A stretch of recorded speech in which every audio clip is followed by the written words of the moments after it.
Hello all my dear students, good morning to all of you. I am Ajay Prakash Tiwari, your biology teacher, and I am welcoming you to all once again to your official YouTube channel, that is Biology at Your Fingers. And all my dear students, as you know, at present your chapter number 6 is running, that was started earlier, and we have uploaded a particular single video of that chapter, that was introductory video. Okay all my dear students, so let's discuss some general stats here about the DNA. DNA, as you know, this is the largest micromolecule and this is just made up of small monomer unit called nucleotide. जो अभी तक मैंने बताया है उसी की ये summary है, वन बाय वन आप फटाफट देखें. DNA is made up of small monomer unit, those are known as just what? Nucleotide. The term DNA was given by Jackaris. This one is important line, the term DNA was given by Jackaris.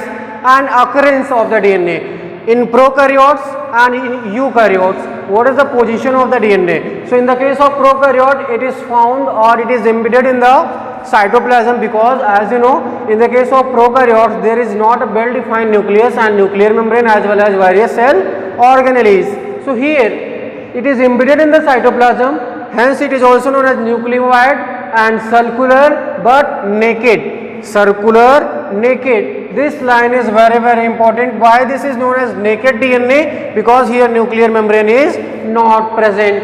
A particular type of histone protein, we will discuss about this histone protein when we will discuss about the packing of the DNA. So histone protein is absent here. Let's consider in the case of eukaryotes. In the case of eukaryotes, it is the linear and it is specified in the nuclear region or in the nucleus, hence known as nuclear DNA, and this is also bounded by means of nuclear membrane. Histone protein is present and it is also found in the case of eukaryotes in certain additional cell organelles. So those are mitochondria as well as plastid in the case of plants. In the case of animals, mitochondria, and we can consider plastid in the case of plants. So here these extra DNA, those are found in the case of mitochondria or plastids, are known as extra chromosomal DNA or extra nuclear DNA. So those DNAs whose are found in mitochondria and plastids are known as extra nuclear DNA. Let's consider the length of the DNA. This point is important for your competitive examination. This is the long polymer of deoxyribonucleotide, जो आप अभी समझ चुके हैं. And length is defined as, सबसे बड़ी चीज़ है how you will define the length of the DNA. So length of the DNA is defined as the number of nucleotides और number of base pair present in it, यानी कितनी nucleotides हैं, क्योंकि आपको पता ना एक एक न्यूक्लियोटाइड जुड़ती चली जाएंगी, डीएनए की लेंथ बढ़ती चली जाएगी. सो नंबर ऑफ न्यूक्लियोटाइड्स और we can write base pair present in it, that define the length of the DNA.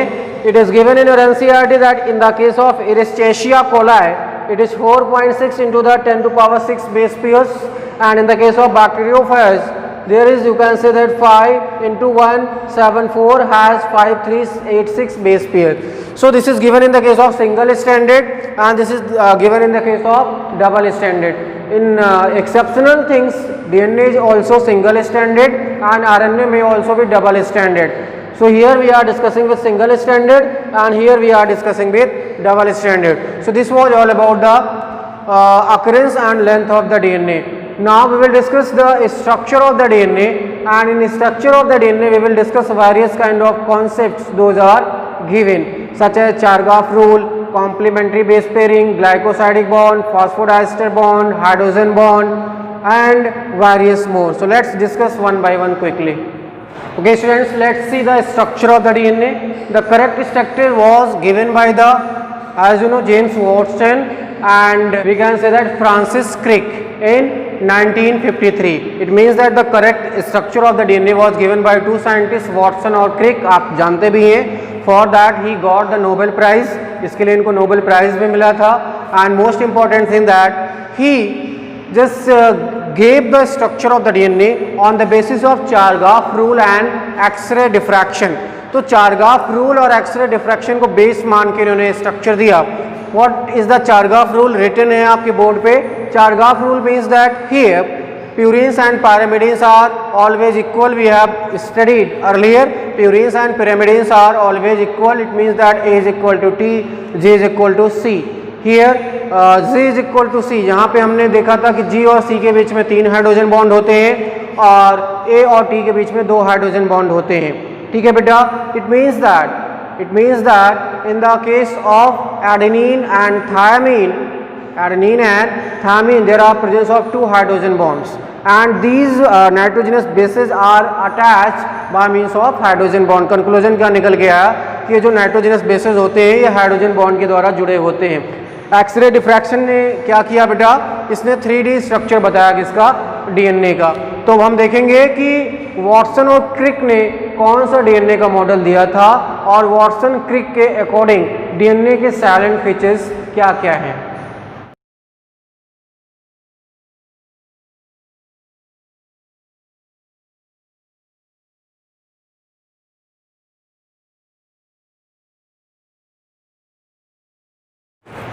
Okay बेटा, तो अब यहाँ से हम देखेंगे कि what were the salient feature of the Watson and Crick model of DNA and what were the structure of DNA according to Watson and Crick. So first of all let's discuss some salient feature.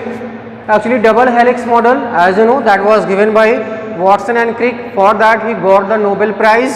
I have written in 1962. Okay, what are the silent features? Let's quickly discuss. Given in your NCERT, made by 2 nucleotide chains. मैंने आपको पहले भी बना के दिखाया कि 2 nucleotide chain कैसे आपस में जुड़ती हैं और उनका जो बैकबोन बना होता है वो सुगर फॉस्फेट का, मैं आपको ऑलरेडी बता चुका हूँ. ये सारे कॉन्सेप्ट मैं एक्सप्लेन कर चुका हूँ, केवल अब आपको थ्योरेटिकल पोर्शन बताया जा रहा है. Here made by 2 nucleotide chains and backbone is formed by sugar and phosphate. Earlier I have told you.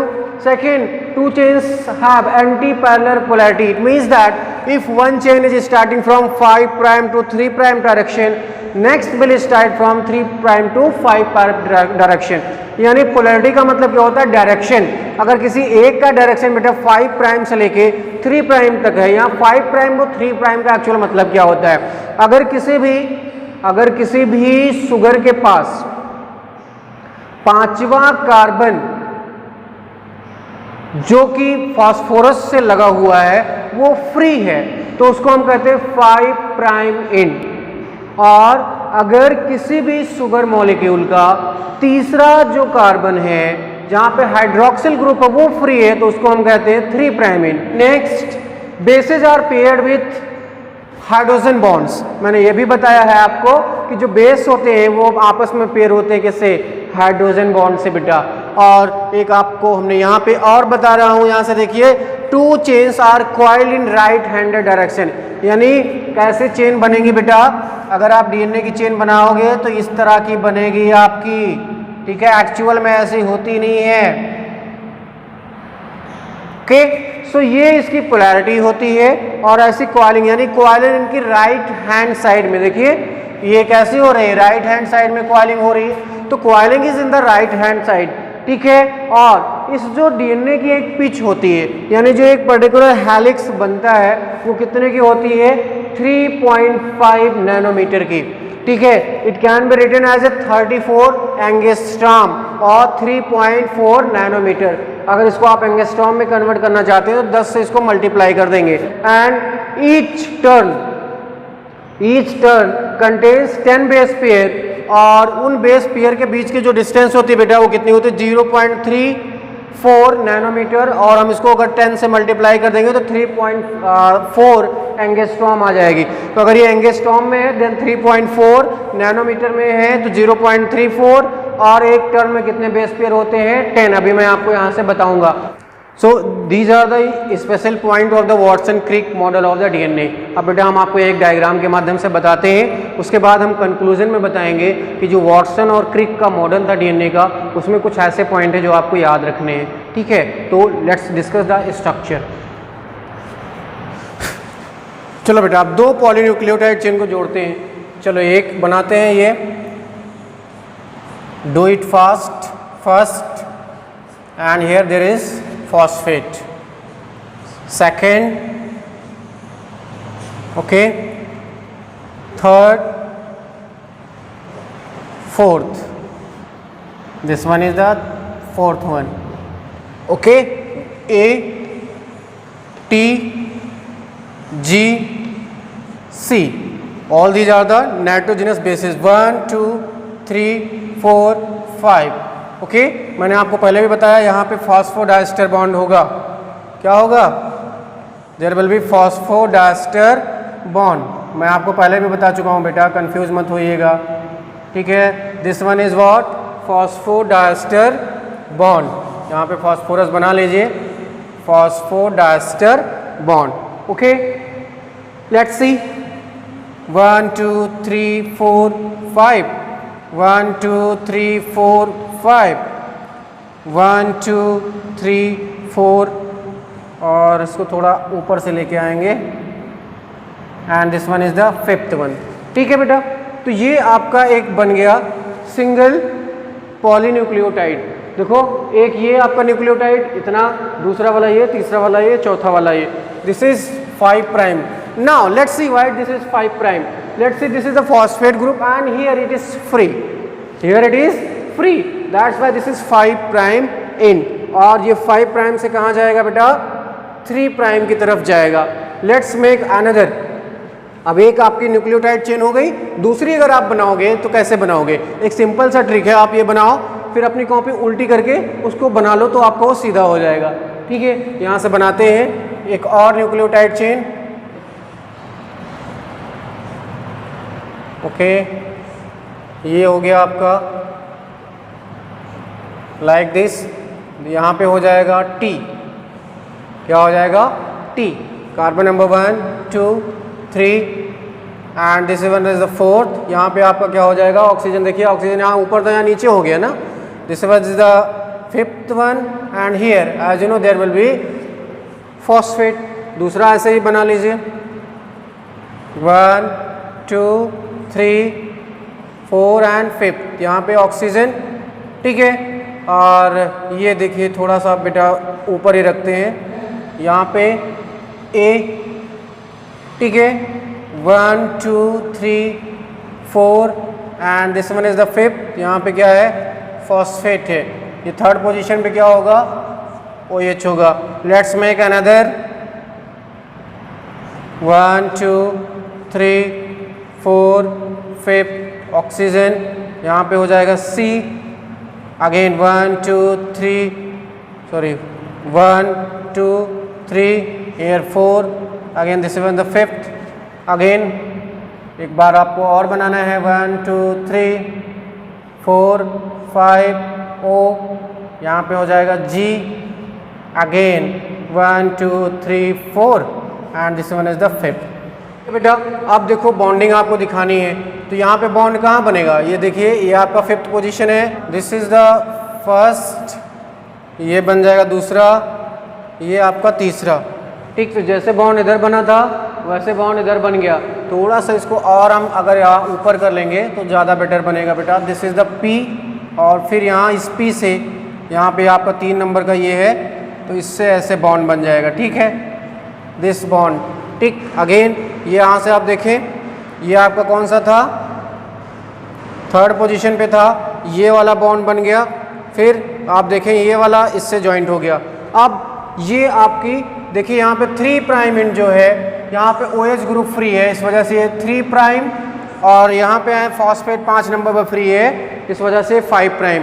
तो आप देखिए, एक में 5 पे फॉस्फेट फ्री था, यहाँ पे फॉस्फेट यहाँ पे फ्री है. तो जो यहाँ ऊपर था वो यहाँ नीचे हो गया. ठीक है, जो यहाँ नीचे था वो ये ऊपर चला गया. तो एंटी पैरेलल हुए ना. अब यहाँ पे चारगाफ रूल के अकॉर्डिंग यहाँ पे A और T के बीच में कितने हाइड्रोजन बॉन्ड? 2. ये डॉटेड लाइन से दिखाते हैं बेटा, बट अगर मैं डॉटेड लाइन से दिखाऊंगा it will not be clearly visible. Again Ta2, Gc3 and here Gc3. तो this is the chemical structure of the DNA that we get by joining the 2 polynucleotide chain. ये polynucleotide chain anti parallel form में एक दूसरे से जुड़ी हुई है. जो इधर आपने बनाया था वही इधर ये फॉस्फोडाइस्टर बॉन्ड आपको दिख रहे हैं. अब ये कैसे सुगर फॉस्फेट बैकबोन है? यहाँ से देखिए, phosphate sugar, phosphate sugar, phosphate sugar, phosphate sugar. Again यहाँ से देखें आप, this one is sugar phosphate, again sugar phosphate, sugar phosphate, sugar phosphate. So sugar phosphate are just making the backbone. सो ये एक नॉर्मल स्ट्रक्चर था। यहाँ पे लिख सकते हैं 2 पॉलीन्यूक्लियोटाइड चेन्स, 2 पॉलीन्यूक्लियोटाइड चेन्स। ठीक है बेटा, अब कॉन्सेप्ट क्या है आपका, इसी को हम एक 3D स्ट्रक्चर के रूप में बनाएंगे, जिसको हम कहते हैं, आपने देखा होगा स्पाइरल लैडर केस टाइप का होता है। Let's make it.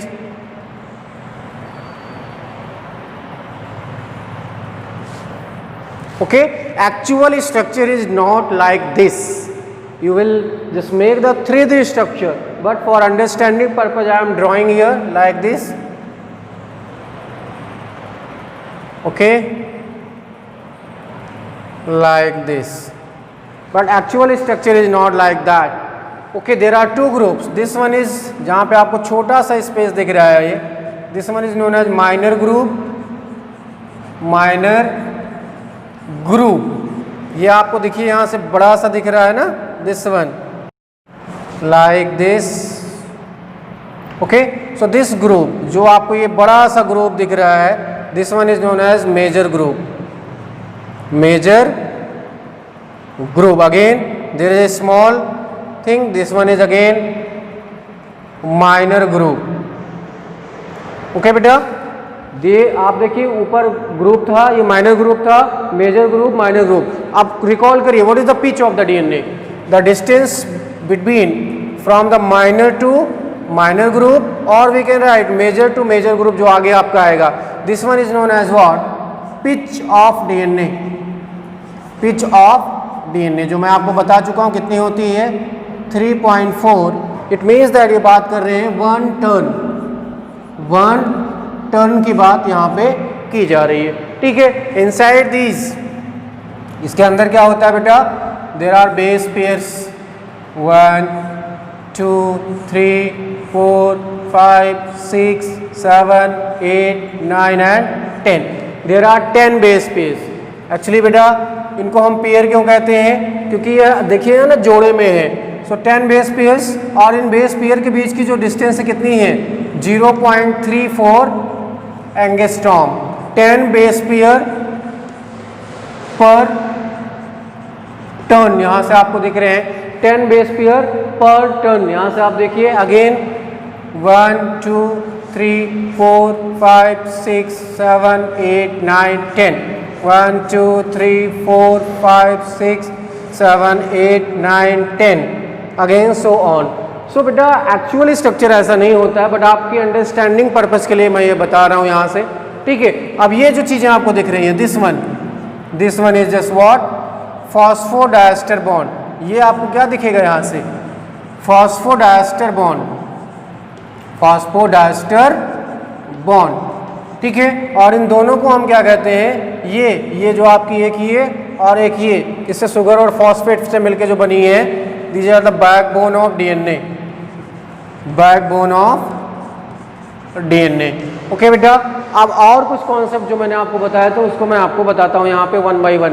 The distance between the base pair is 0.34 nanometre, और वी कैन राइट 3.4 एंगस्ट्रॉम। ठीक है बेटा, ये 3.4 है। There are 10 base pairs per turn, phosphodiester bond ये है, और ये टोटल आपको जो दिख रहे हैं ना, बैकबोन ऑफ द डीएनए है। अब बेटा यहां से देखिए, ये जो आपका दिख रहा है ना 1 turn, this start from here and this like this. So 1 turn is equal to 360 degree, and 1 turn has, मैं ऊपर बता चुका हूं, 10 बेस पेयर। ठीक है, और 1 turn is equal to 360 degree and 1 turn has 10 base pairs. अब अगर हम देखें कि ये जो बेस पेयर है इनके बीच का एंगल कितना है, तो टोटल टर्न है 360 डिग्री का, टोटल बेस पेयर कितने हैं 10, तो इसको आप भाग कर दीजिए, कितना आएगा डिस्टेंस और एंगल ऑफ बेस पेयर्स, जो आपके बेस पेयर्स हैं उनका एंगल कितना है 36 डिग्री, क्योंकि बेटा जब आप इससे भाग करोगे तो 36 ही तो आएगा, 36 डिग्री। ये जो आपको डायमीटर है यहाँ से, ये चीज़ें जो आपको दिख रही हैं, पूरा डिस्टेंस, ये डायमीटर कितना होता है, डायमीटर इज 2 nm, इसको हम लिख सकते हैं 20 एंगस्ट्रॉम। ये सारी चीजें मैं बता चुका हूं। Pitch of the DNA, pitch of DNA यानी ये बात की जाए तो टोटल लेंथ और 1 टन, टोटल लेंथ और वी कैन राइट 1 टन इस कितनी होती है 3.4 नैनोमीटर और वी कैन राइट 34 एंगस्ट्रॉम। तो ये बेटा एक टोटल सा कॉन्सेप्ट है, यहाँ पे हम लिखेंगे 3.4 नैनोमीटर, ठीक है 3.4 नैनोमीटर और it can be written total 34 angstrom. Okay बेटा, so this was all about the structure of the DNA. आप हमें पूरी उम्मीद है कि समझ गए होंगे। यहाँ पे हमने पॉलीन्यूक्लियोटाइड चेन लगाई है। ये एक आपको रफ डायग्राम बता के मैंने यहाँ से बताया कि यहाँ पे 10 बेस पेयर्स हैं, ठीक है। ये माइनर ग्रुप की डिस्टेंस को हम 1 टर्न कहते हैं, जो कि पिच ऑफ डीएनए होती है 3.4 नैनोमीटर या 34 एंगस्ट्रॉम की होती है। इसी को हम 1 टर्न कहते हैं बेटा, जो कि 360 डिग्री का होता है। जो बेस पेयर के बीच में एंगल होता है वो कितने होता है 36 डिग्री का होता है। बेस पेयर्स कैसे लगे हुए हैं, हाइड्रोजन बॉन्ड से अंदर लगे हुए हैं। ये बाहर से जो आपको दिख रहा है ना फॉस्फेट या बैकबोन ऑफ द डीएनए है। बैकबोन ऑफ द डीएनए किससे मिलती है, शुगर और फॉस्फेट से बनती है। Again the distance between two base pairs are 0.34 nanometre और वी कैन राइट 3.4 एंगस्ट्रॉम, ठीक है। There are total 10 base pairs, okay. All these are the phosphodiester bonds and 1 turn 360, 1 turn में 10 बेस पेयर, तो angle हो जाएगा base pair के बीच में 36 का।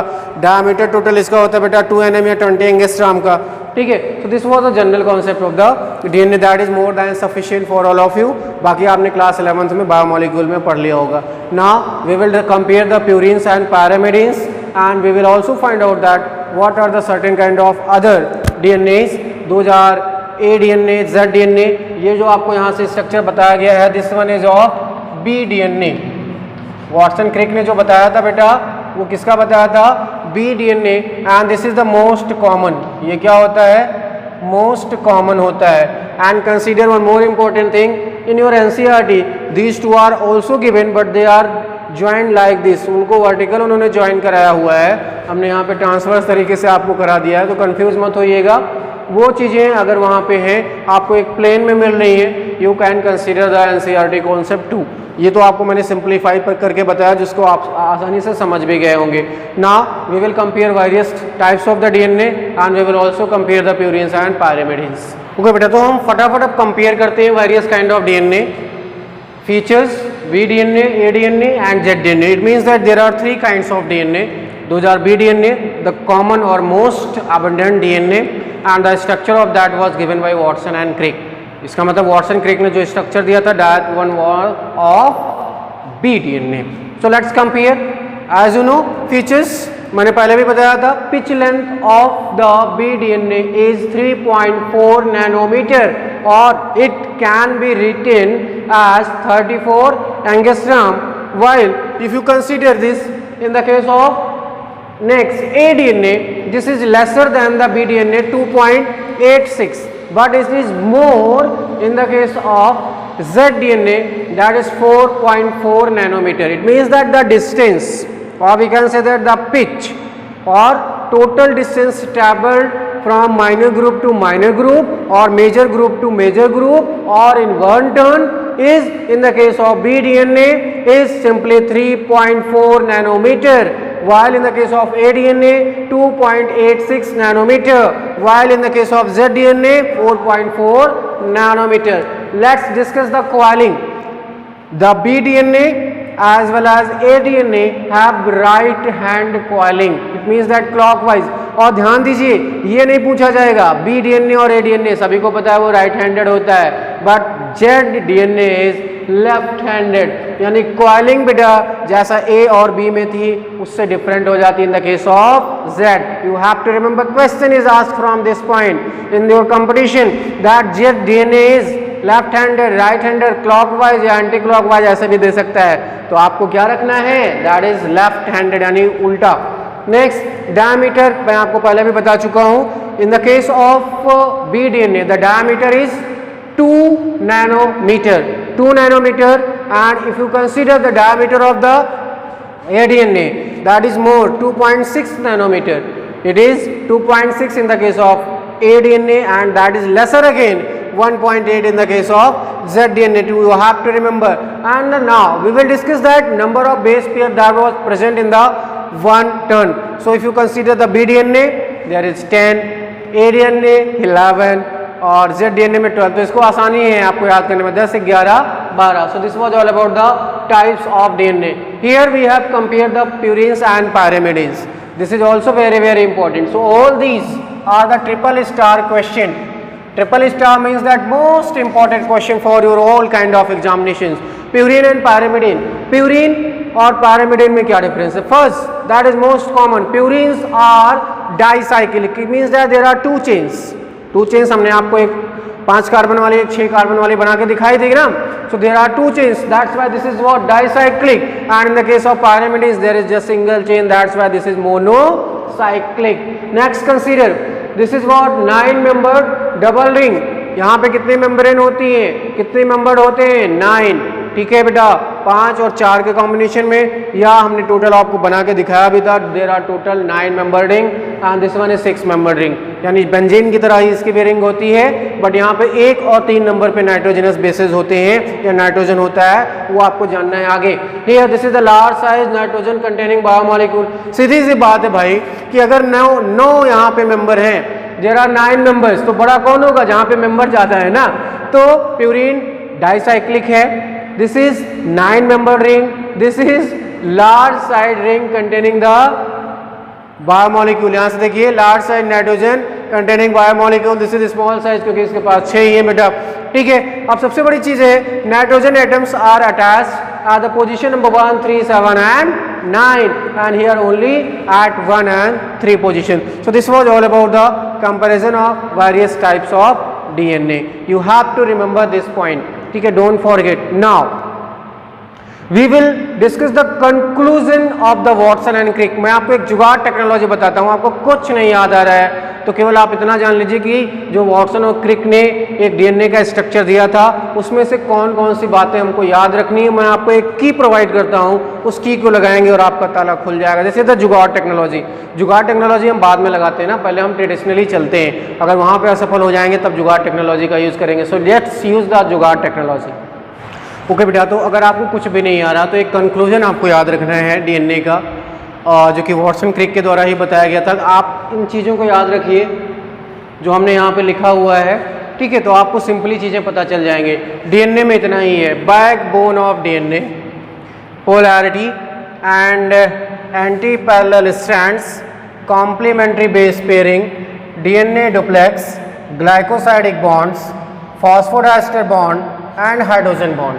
कुछ भी नहीं है, मैं सारी चीज़ें आपको बता चुका हूँ. आप देखते जाइए one by one. Backbone of DNA. Backbone of the DNA is just made by sugar and phosphate, deoxyribose sugar and phosphate and nitrogenous bases are the right angle to it. यही लिखा हुआ है यहाँ पे, आप देख सकते हैं. ठीक है. दूसरा polarity. Polarity means that direction. यहाँ पे क्या है, one end of each DNA strand has a free phosphate 5 prime end and other has 3 end free. यानी अगर एक पोजीशन पे मान के चलते हैं 5वें नंबर पे फ्री था फॉस्फेट ग्रुप, तो फिर दूसरे में कहाँ, 3rd पोजीशन पे. तो ये आपको चीज़ें ध्यान रखनी. पोलैरिटी का means that direction. It means that मान के चलिए पोलर और नॉन पोलर क्या होते हैं. Polar means that if you are able to find out the direction. जैसे एक माचिस की तीली आप लीजिए, तो माचिस की तीली में अगर ऊपर मसाला लगा हुआ है बेटा, तो वहाँ से आप पोलैरिटी पता कर सकते हो. लेकिन वही अगर हम हटा दें तो आप ये नहीं पता कर पाओगे ना, अगर हम मिक्सअप कर दें तो कौन सा एंड है. ठीक है. So polarity means that definite direction. So if one has 5, another will be 3. if another has 3, next will be 5. so this one is what polarity. anti parallel strand, that is जो आप anti parallel stand, इसका मतलब क्या हुआ, जो stands होते हैं anti parallel होते हैं. अगर 5 to 3 है तो दूसरा 3 to 5 होगा. ठीक है. Complementary base pairing. It means that एक स्टैंड का अगर प्यूरिन है तो वो दूसरे स्टैंड के पायरिमिडीन से पेयर करेगा. ठीक है. फिर अगर दूसरे स्टैंड का पायरिमिडीन है तो वो पहले स्ट्रैंड के प्यूरिन से पेयर करेगा. This is known as complementary base pairing. It means that they are complementing each other, एक दूसरे को सहयोग कर रहे हैं. Next one is DNA duplex. What is DNA duplex? two spiral strands of the DNA is known as DNA duplex. You have to remember what is DNA duplex. Two spiral strands of the DNA is known as DNA duplex.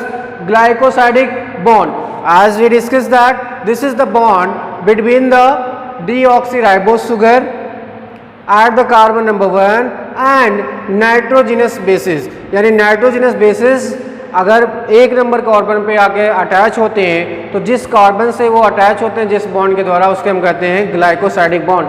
Written है bond between nitrogenous base at first carbon of the pentose sugar. Next है phosphodiester bond. मैंने आपको बताया भी था ये bond क्या होता है बेटा, दो adjacent nucleotide.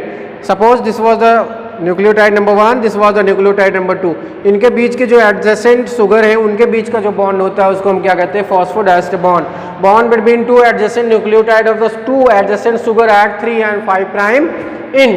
The last one is hydrogen bond. Hydrogen bond, as you know, between the nitrogenous bases or nitrogenous bases are held together by means of hydrogen bond. Those are represented by means of the dotted lines. And adenine is equal to thymine यानी A double bond T G triple bond C. तो जहाँ पे G triple bond C है ये ज़्यादा stronger है in comparison to A double bond T. So this was all about the structure of the DNA, and I hope that after watching the video there will not be any doubt and any question will not be skipped if it comes into your board as well as in competitive examination. So thank you very much for watching the video, and like always have a nice day, keep smiling and jai.